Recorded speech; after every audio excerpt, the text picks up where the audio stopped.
Michael in Scranton, Pennsylvania. Hey, Michael, what's on your mind? Yeah, Tom, got a little stereotype exercise for you. Close your eyes and picture this. He's a convict. What's he wearing? Baggy pants, a hat on backwards. There's something, normal like... If he's a convict, he's probably wearing a jail uniform. If he's a convict in the United States. Open your eyes. Who did you see? Was it a black man? Wrong. It was a white woman. Surprised? Well, shame on you. I don't understand what you're saying, Michael. Stereotypes, Tom, they're driving this society. Right.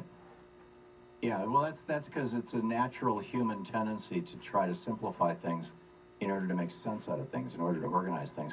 It's one of the reasons that you try to fight stereotypes. I agree. Now, I understand you're a fan of the environment like myself, correct? I don't know what that means. What's your point? What's the point you're trying to make, Michael? Well, I heard that you flew across the country just a few days ago to visit your mother or your son or something, and I'd like to know how many fossil fuels you burned. Yeah, you're right, Michael. I did. I participated in the use of fossil fuels. It's one of the more efficient ways to do it, but you're right. I absolutely did. Have you stopped driving altogether, Michael? How do we reconcile this? Well, I think at a certain level we don't. We just admit that we're all hypocrites at a certain level, that we're just humans here and we do the best we can. And trying to play gotcha with people and trying to hold people to unreasonable standards is petty. Tim in Antioch, Illinois. Hey, Tim, what's on your mind today? Hi, Tom. Thanks for taking my call. I just want you to know I think you're my champion. You're my John Wayne, my hero. Well, thank you, Tim. I'd like to, before I start my rant, talk about a Slate officer right next to a suburb that happened here Monday. I'd like everybody to consider their thoughts and prayers for him. Sure. What I really wanted to call about is I'm a retired union carpenter, and I happened to open the Chicago Sun-Times, and there's an article about forced union dues by Mark Mix, the National Right to Work Committee president. Although it's listed under opinion and viewpoint, I find it very offensive. I don't know where he's got statistics in here, but I question they might be right-wing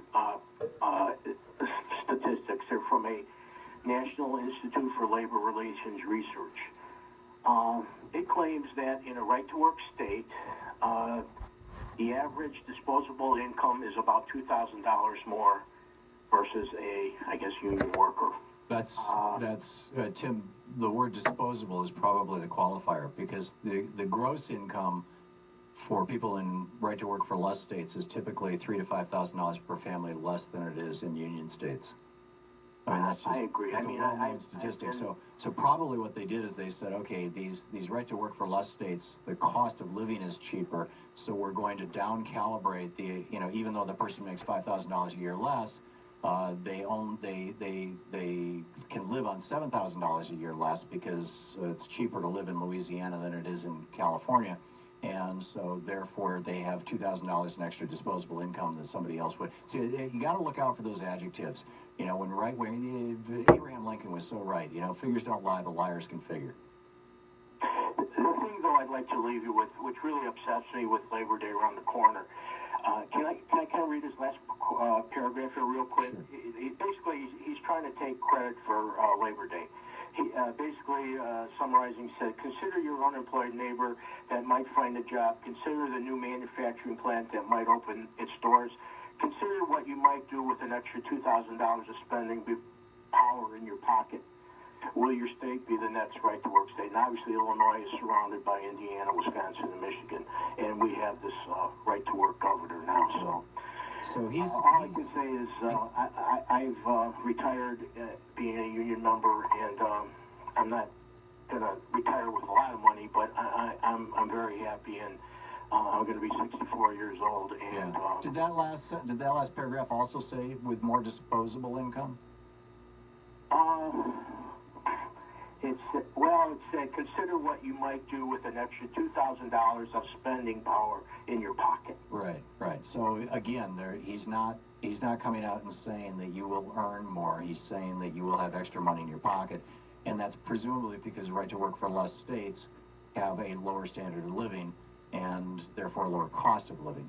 I mean, that is so astonishingly, and it's like, and let's all join the race to the bottom. But you know, this is the guy who's the president of an organization that argues against labor unions.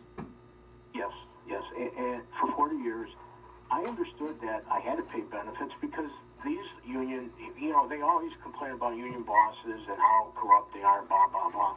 But these guys represented me. Had I not had it and I wanted to go up for a raise or something, they tell me to go take a hike, you know, and I have what I have today because I did participate in dues. So I don't understand some of this one bill, or I'm not sorry, law with the Supreme Court coming up with teachers in California not wanting to pay union dues. To me, people that are in a union that don't understand that their representatives are representing them so you can do your job and not have to worry about getting benefits and get cheated out of things. To me, it's astonishing. And to me, for them to say they don't want to pay union dues, they're deadbeats. Yeah. Oh, they absolutely are. It's like somebody who walks into a lawyer's office and has some work done for them and then says, you know, I really don't want to pay for it. Thanks for the work, though. It truly is astonishing. But it shouldn't surprise us. I mean, the Chamber of Commerce, the Business Roundtable, all these pro-business groups. This goes back to the Powell memo in '71. I wrote about this. There's a whole chapter about this in the crash of 2016. And these guys, they're trying to destroy the power of labor, and they're succeeding. By the way, they're succeeding, and they do it with lies. They do it with half truths, as you just pointed out, and they do it by dividing people from each other, you know, pitting people against each other. Scott Walker famously told that billionaire woman that he was going to first go for the private employees and then the public, or the other way around, whichever it was, but he was going to get them all. Tim, thanks for the call. You're listening to the Thom Hartmann program. Call 202-536-2370. And in order to totally endear himself to the Koch brothers, Scott Walker actually did both. He destroyed both kinds of work.